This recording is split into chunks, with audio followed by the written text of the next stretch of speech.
Welcome to the Trucking Risk and Insurance Podcast. Hey, Curtis, how you doing?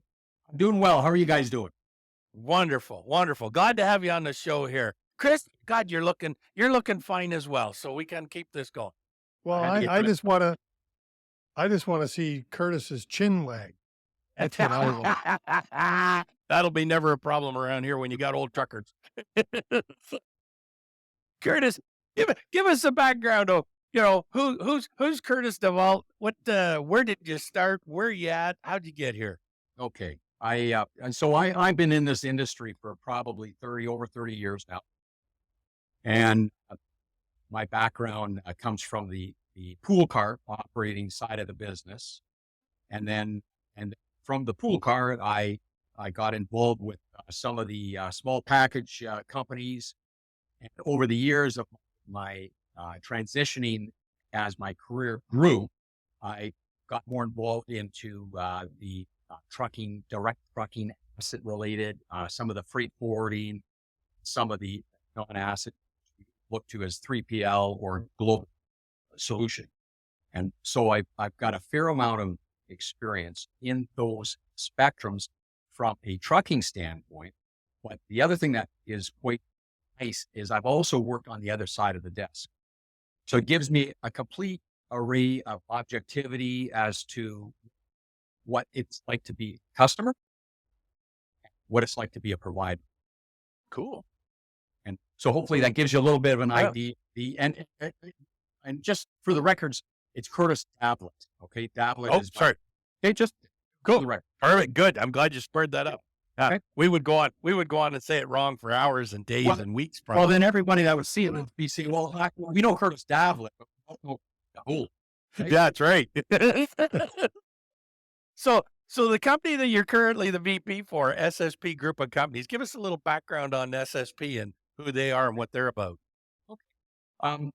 SSP, very, very small, humble company, 2016-ish, the fruition of when the first trucks started hitting the road, very small fleet with several of the gentlemen that were drivers, owner-operators, that decided to spin this into an entrepreneurial opportunity based on accumulating some customers, accumulating some relationships with these customers, where the customers would say, geez, you know what? You guys should be doing this, instead of ABC company or anything. So they got into this and we started just a very small, 9 trucks. Okay. And that was the very beginnings of it. And, kind of figuring out your way, figuring out how costs work, figuring out how much money you're spending on fuel and the drivers and all. Then we started getting or developing better relationships with some of the bigger steel companies out there. And hence they would put some demand on us as to the equipment types that they're most interested in, which is the flatbed world, which is what our core competency is within the flatbed. You name it, any type, roll tight, step decks, RGNs, whatever. Okay, we're involved in the whole.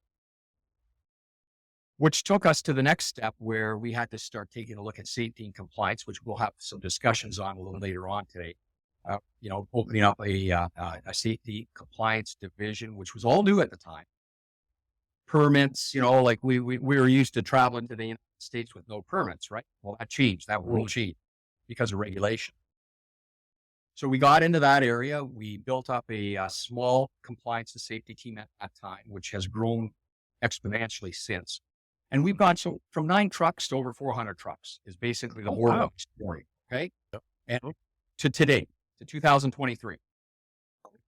And this is our asset. Within that, in the makings of the pandemic, we had some discussions on opening up a 3PL division, a logistics partner, a logistics part of our business to value add to what our asset is already doing, but also driving a non-asset side where we're not having to worry about absorbing costs, so on and so forth, with drivers, et cetera, right? Utilizing a procurement team and development of relationships that we've had over the years, partners, carriers, bringing them on board and utilizing their services into our world as well. Cool. that area has, again, exponentially grown from 2020 to the date of inception to where we are today. Cool. And when I say exponentially, yeah, we've gone from a very, very small company, 6, 7 people, to we've got literally hundreds of people working. Offices in Loretto, Texas, Houston, Sacramento, California, Montreal. Naturally, our head office is here in Milton. Cool. Perfect. Curtis, Awesome. I know you wanted to tackle owner operators. What do you see as the future of the owner operator model? So the future of the owner operator side of the business is in our owner operator, the SSP group, the value of the owner operators, which I am certain that there's not many mainstream trucking companies that would differ with this. Probably one of our most valuable assets in the organization. The owner operators are drive the business in many ways. Okay, we've got to be making sure that we are in tune with what they would like. We've got to be empathetic to understand that, some of these owner operators are gone for 2-3 weeks at a time, and they have families just like us, and they like to get home to their families just like we do. And so therefore we work with a very strong array of dedicated owner operators out there, but we treat them like gold. We like to believe that we treat them like gold because they are very valuable. And I make that very clear, okay, because the recognition that a lot of the drivers get is nil. We hear about, they cut off somebody, that truck was, nobody knows what it's like to be lugging around a 53-foot trailer unless you've done it. It's not that easy to be nimble within the traffic, okay, and the way it is today with the way the traffic is. So the owner operators are an integral part of our business and will continue to be an integral part of our business. Okay, the owner operators are the self-employed drivers. They are typically incorporated themselves. And what they do is they contract their services to ourselves. So we have owner operators that we value, as well as we have our company drivers. 2 different entities. We are all working in the one same company. Okay? Well, I was going to say one of the huge challenges that we're seeing today is just the cost of doing business, price of fuel, price of trucks and whatnot. And that's especially got to be hurting owner operators today. It certainly is. And it's John, that's one of the parts of the balancing act that we have to take on almost daily, because fuel change, people ask us, do you know what the fuel is going to be like next week? I don't know. That's all. Can't answer that. Did I know, diesel was going to drop 20 cents a liter or anything? No. It just happens when it happens. So the fuel impacts, there's many impacts to drivers.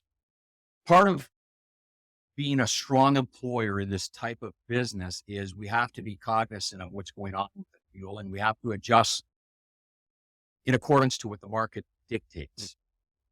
So the good old days, if we go back 20 years ago and you committed to a price of $100 a load and fuel went up by 25%, customers used to hold their feet to the fire at 20%, still wanted $100 a load.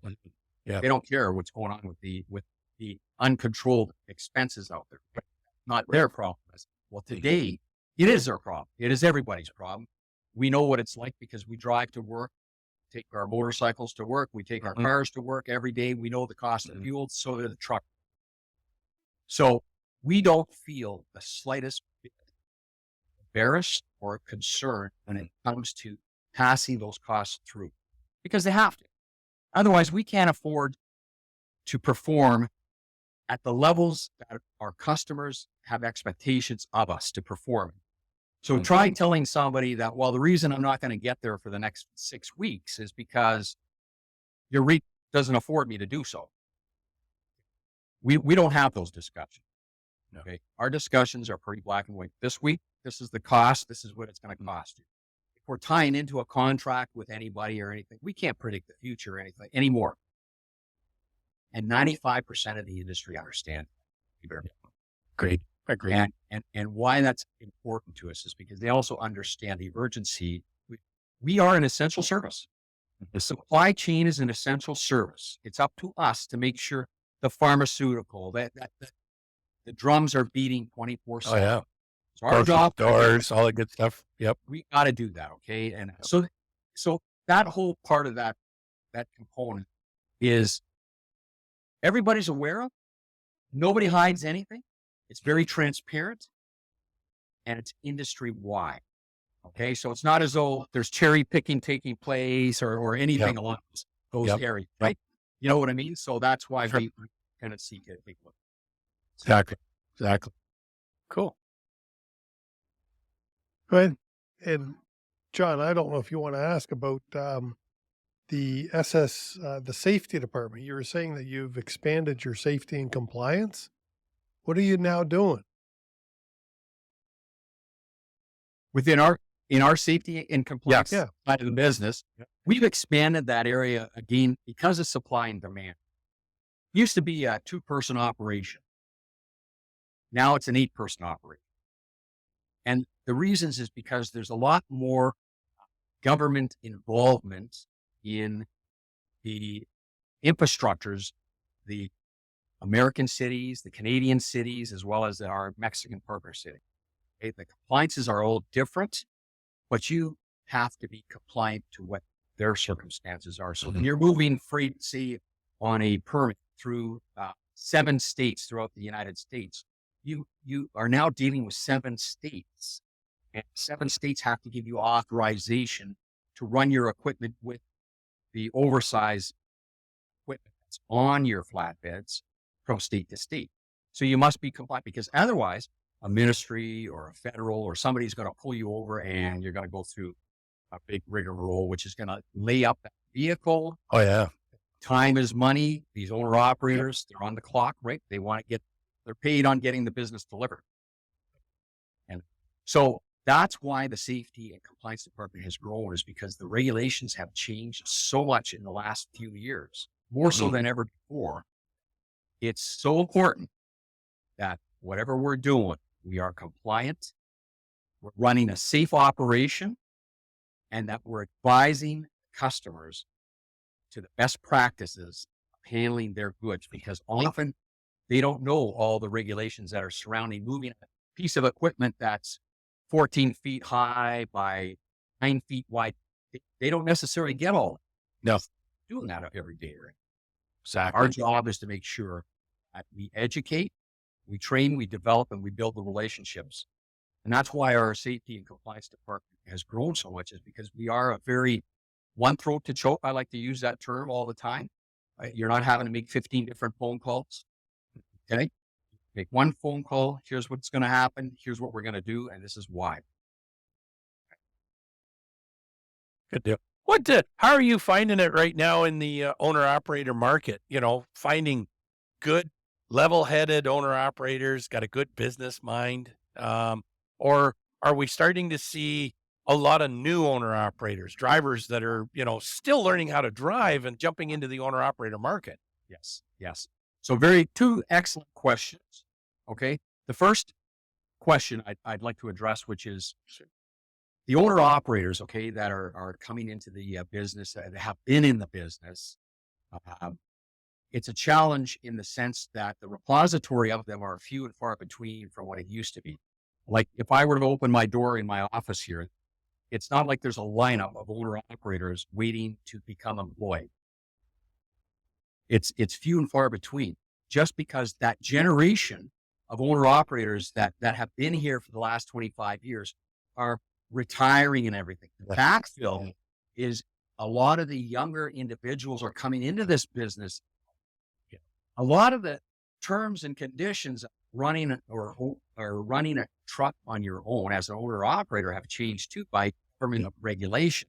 Some of the things, for instance, you can't get insurance unless you've got 2 years of experience under your belt. Well, then the owner operator, who is Mr. say 22-year-old coming into the business, says, well, I've got no experience. How am I supposed to get experience if I can't drive? You know what I'm saying? So it's that two-edged sword almost. So we're saying, well, you got to go work for a a local hardware store or something, driving truck for the next 2 years, so that you Yep. put that on your application, which then Right. paves the way to make things a little bit more complex. Because otherwise, the newcomers that are coming on have premiums that are crazy, Yeah. to pay on their insurance, right? So we, as an employer, okay, we take these people on, and we have to mitigate that in a sense where we take a look at the costs of operating, the value that the individual or individuals are going to, and what the longevity that we can see, which again, we don't have a crystal ball. So if you were to ask Right. Curtis, Betty Sue, how long do you think Betty Sue is going to be working for you? I can't answer that question. But one thing for sure, if we treat them very well, they're going to stick around. If we pay them Yeah. very, they're going to stick Yep. around. These are the ingredients Exactly. when we're baking a pie. So Yep. we got the right ingredients, we get everything right. We don't have the right ingredients, so True. we are relying on a lot of new blood coming into the system. We see a lot of it today. We've seen the ebbs and flows, pandemic, a much different world. Now that we're out of this pandemic, all of a sudden we're seeing that supply demand is increasing. So we are entertaining that area regularly with a full team. That's all they do. Cool. Okay. Cool. Are you able, and for me, I'm looking at it going, flat deck. Damn, if I'm an owner operator, I could do reefer, I could do drive-in. Yep. Why in the heck would I want to do flat deck? That sounds like a lot of work because I got chaining, strapping, tarping, a lot more physical involvement often Yes. in the loads. Yes. Are you having a difficult time recruiting owner operators? A difficult time recruiting owner operators doesn't matter because we also over 100 dry vans in our. Okay, so we are very, we diversified our product to cater to the marketplace in that. Is it difficult to answer that question to get owner? Yes, it's not easy. Okay, it's not an easy task to go out there. Like I can walk across the street and say, listen, I'd like to hire you. Come on over and work for us. That doesn't work. So the task at that is, and we have subject matter experts that's what they're involved in on a day-to-day basis. I don't personally get involved in the hiring of the owner operator. But one thing for sure is we treat the individuals that work for us like they're part of our family. And that is a key component. And the president of the company is all about that family tie. And I know it may sound cliche, but the old saying, walk the walk, talk the talk. And I see the walk the walk and I see the talk every single day because that is our mission. Is we want everybody to think that they're just working for us, that they're just an employee of us. Yeah. We want them to be part of our family. It's important because we are a tight knit. Like honestly, I could walk out here right now and go and talk to 6 or 7 of the owner operators, and they'll know who I am because we take the time to do. Cool. Not everybody. I mean, there's one owner operator. Yeah. Buddy, if you were to ask me, put me through. I feel. But I'm sure there's a couple of Bobs in there that'd be okay. Was that Bob 1 or Bob 2? Exactly. How do you spell your name, Bob? Or back. What we want to do is so to answer your question, no, it's not easy. What do? We are active in the job fairs. We are active in all the types of opportunities where the repositories of drivers are at. Keep it in mind, you got 100 drivers at 200 companies. So see, this is what's happened today is it's, if you happen to be a skilled owner operator, pick wherever you want to work. Okay. The sky's the limit. And that's why the value of the owner operators and company drivers are so important to us is because we don't want turnover. And our turnover is very minimal. Okay. When we've got people working for us as owner operators or company drivers, if you were to say, can you count on one hand how many people have come and gone? Because if you treat them well, you pay them well, you give them good benefits, you treat them like they're part of the family, they love it. They love it, like anybody. They want to be wanted just like all of us, right? What makes the difference between? Well, no, let me not even go that way. Let me ask this here. what is the luring factor? So I'm going to kind of continue on with what Chris started with. What's the luring factor for an owner operator to come on to work in the flatbed division? So there's a lot more to it than just drive in and reefer by all means, but what's going to lure a guy over there? What is it you're looking for from an owner operator to do that other than experience? But if I was new, say, maybe I'm working on your van division right now, and I'm going, geez, maybe I want to go over there and try that flatbed thing for a while or something like that. What is the lure that brings them over? Is it more money? Is it more excitement? What is it that gets those guys? Well, the business at the best of times is exciting for these drivers because driving is their lives. They love what they're doing. Okay. They love to be gone for 2-3 days they love to get home. But the big luring pieces, okay, is money. Okay. The almighty dollar is, if you're operating a flatbed or anything, some of the conditions, you have to be certified. Okay. You can't just decide, well, I've been driving vans for the last 10 years. I want to start driving flatbed tomorrow. Doesn't work like that. Okay. You need to be tree, which that's what our safety and compliance department does. You've got to be certified and you've got to be 100% full at what you're doing. What the lure and what the glue is that keeps these is because in the van side of the business, which is our predominant moving type of business that has been traditional throughout the years, the flatbed becomes a more specialized area.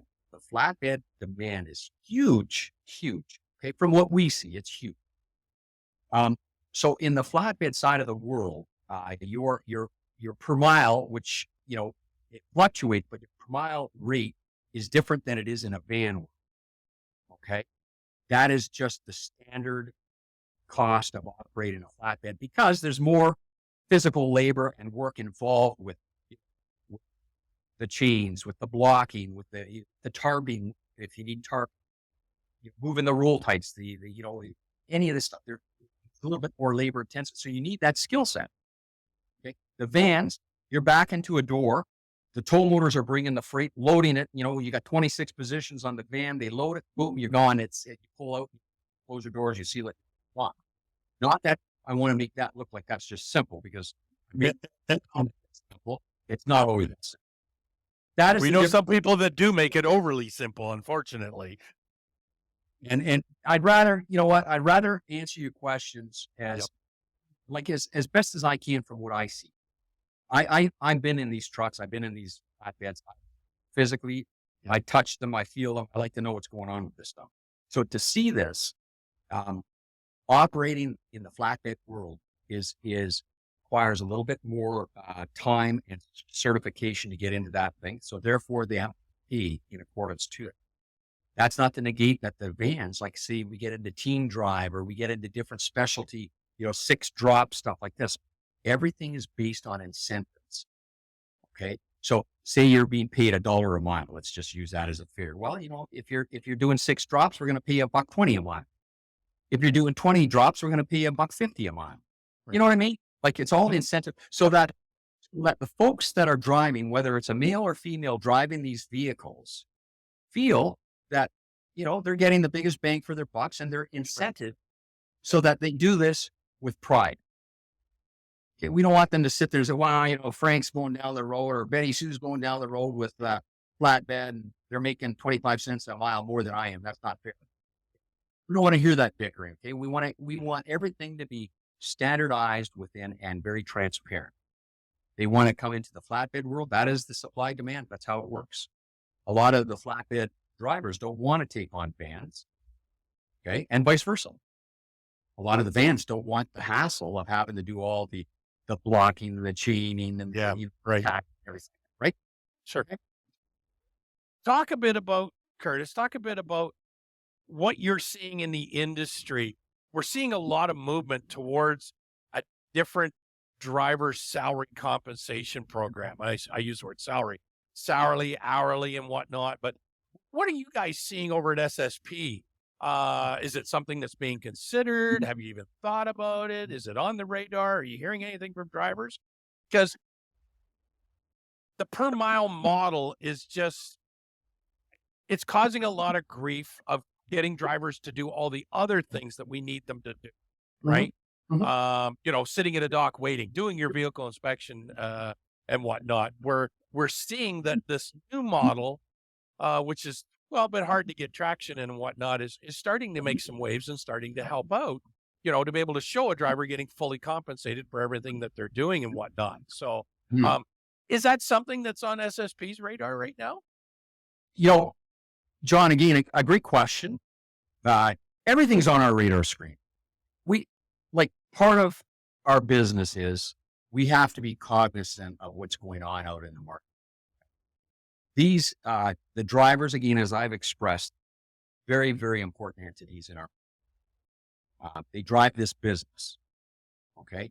If we've got good drivers, okay, freight is getting delivered on time, every time, all the time. Okay.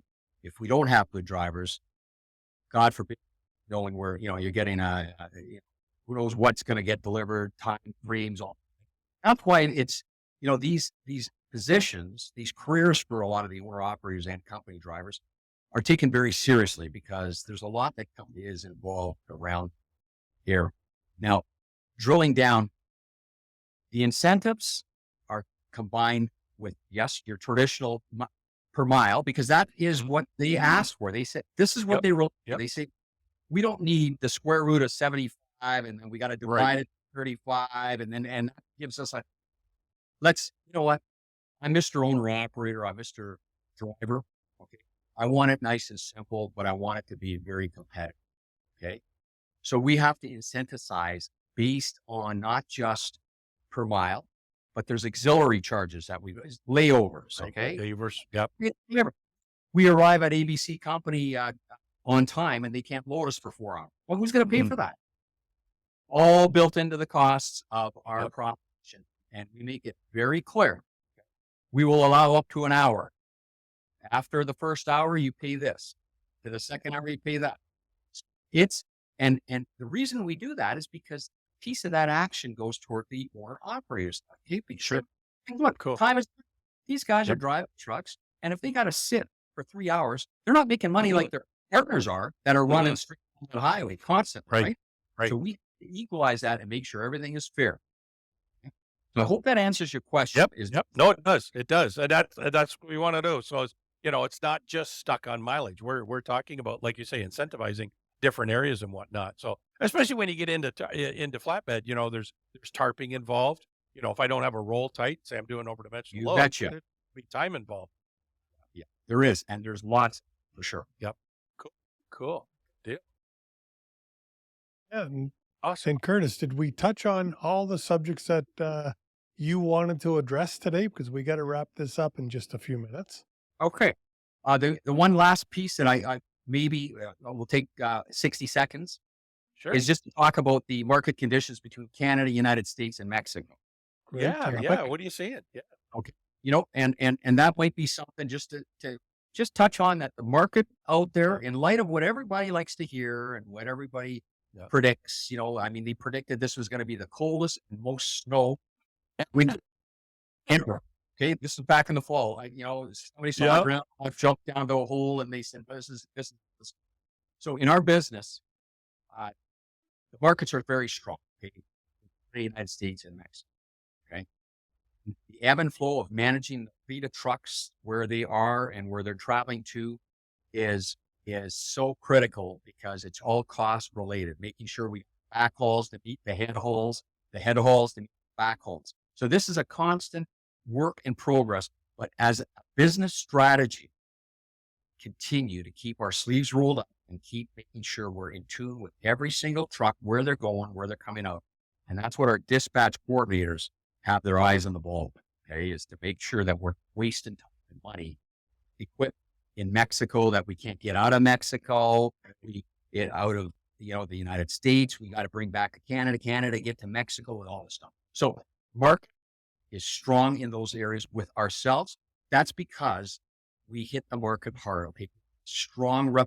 Very strong representation throughout North America. And it works very well and we're engaged very directly with the customers. Right? Relationship, number one. Period. With anything. Owner operators, customers, et cetera, et cetera. Excellent. Good deal. Well, because if you don't have those people, you've got nothing. That's for sure. Yeah, we got nothing. We can't move the freight without customers, shippers, receivers, and most importantly, in my mind, the driver. Driver. Back to life. Hey, whether they're an owner operator or an employee, it doesn't matter. We don't move anything without somebody sitting behind the wheel. You betcha. That is for sure. All right. Cool. Thanks, Curtis, for Excellent. coming on the Trucking Risk and Insurance podcast. That was awesome. I thank you.